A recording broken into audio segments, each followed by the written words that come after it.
presented by Simran Music। बोली साचे दरबार की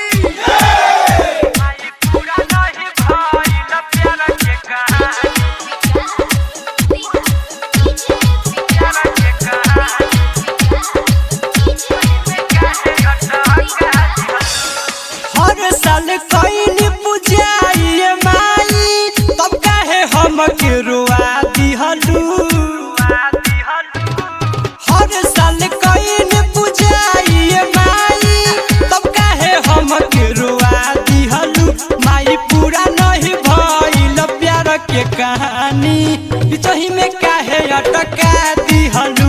माई पूरा नहीं भइल प्यार के कहानी बिचही में काहे अटका दिहलू।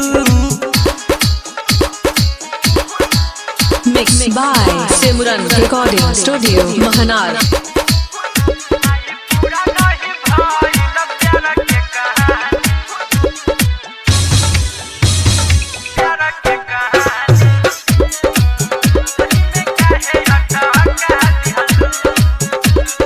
ओकर खातिर माई करत रही पूजाई तब काहे हमारा से कोई दिहनी जुदाई।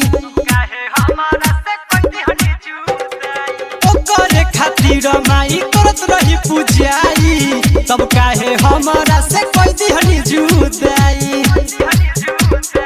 दिल के सरधा पूरा दिन मोरा तब काहे नजर चुरावेलू। दिल के सरधा पूरा दिन मोरा तब काहे नजर चुरावेलू। माई पूरा नहीं भइल प्यार के कहानी बिचही में काहे अटका दिहलू। माई पूरा नहीं भइल प्यार के कहानी बिचही में काहे अटका दिहलू। Simran Recording Studio, Mahanar।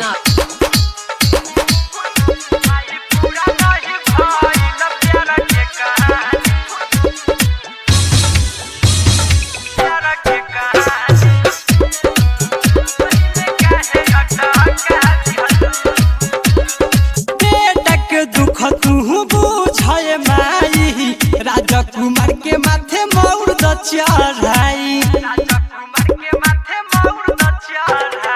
बेटा के दुख तू बुझे माई राजकुमार के माथे मौर द चढ़ाई। राइटर पप्पू संतोष के माई काहे लाई से रुआवेलू। राइटर पप्पू बलविंदर के माई काहे लाई से रुआवेलू। माई पूरा नहीं भइल प्यार के कहानी बिचही में काहे अटका दिहलू। माई पूरा नहीं